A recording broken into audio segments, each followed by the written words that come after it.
जब भी हम ओडिन का नाम सुनते हैं हमारे दिमाग में क्या आता है? एक महान समझदार और दयालु राजा, राइट?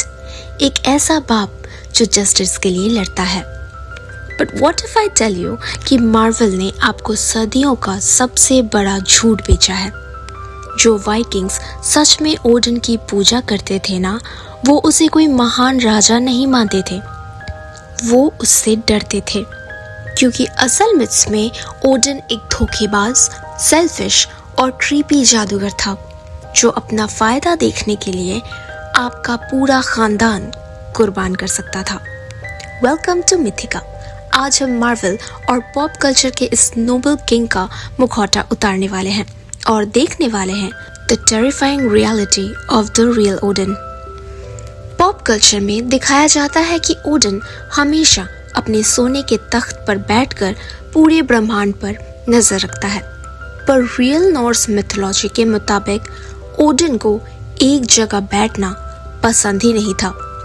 वो अपना हुलिया बदलकर एक फटी पुरानी नीला चोगा पहनकर और एक बड़ी सी टोपी से अपना चेहरा छुपाकर धरती पर अकेले घूमता था। उसे मिथ्स में बोला गया है वाफोदर, यानी द वंडरर।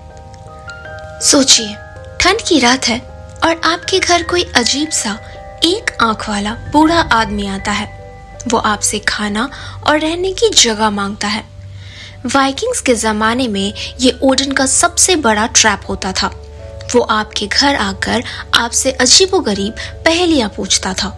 अगर आपने उसे पहचानने में गलती की या उसकी सही से खातिरदारी नहीं की तो वो पूरे परिवार को एक भयानक मौत का श्राप देकर चला जाता था।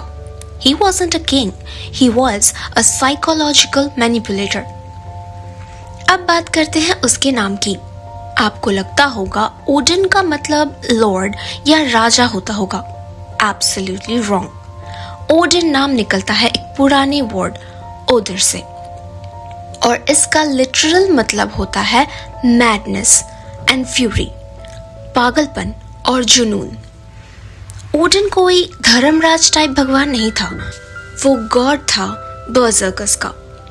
बर्जर्कर्स वो निर्दयी वाइकिंग वॉरियर्स होते थे जो जंग से पहले एक अजीब सा केमिकल टॉक्सिक ब्लेंड पीते थे जिससे वो अपना होश खो बैठते थे।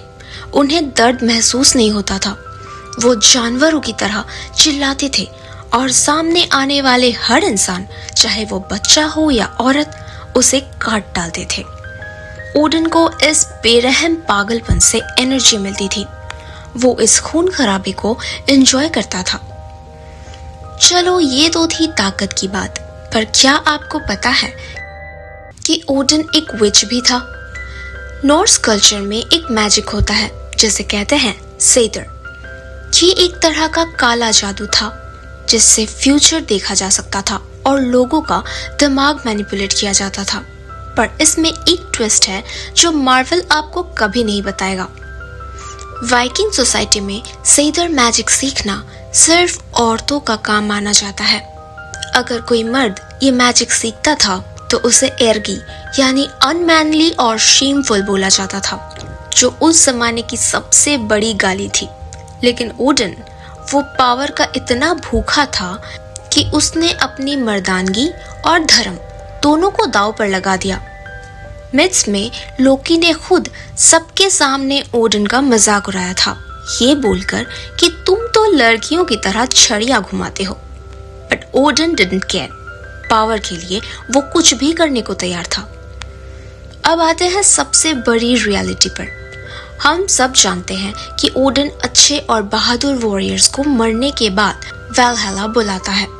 हमें लगता है ये उनके लिए एक इनाम है, पर सच तो ये है कि ओडिन ये सब सिर्फ एक वजह से कर रहा था, डर।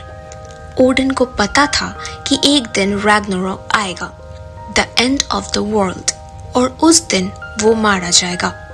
उस मौत से बचने के लिए वो धरती के सबसे बेस्ट वॉरियर्स की एक आर्मी तैयार कर रहा था।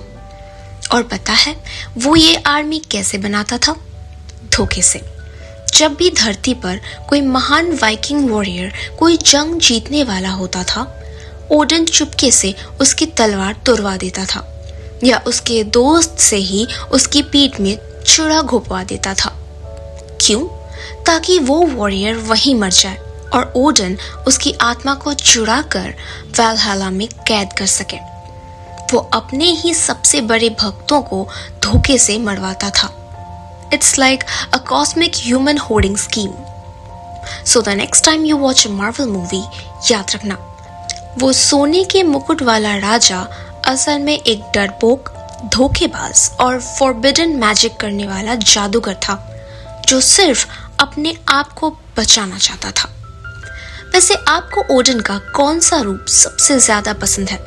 मार्वल का शरीफ राजा, गॉड ऑफ वॉर का डेंजरस विलन, या ये रियल मिथ वाला क्रीपी जादूगर? मुझे कमेंट्स में जरूर बताना। और अगर मिथोलॉजी का ये सच पसंद आया तो मिथिका को सब्सक्राइब करना मत भूलना। See you in the next mystery.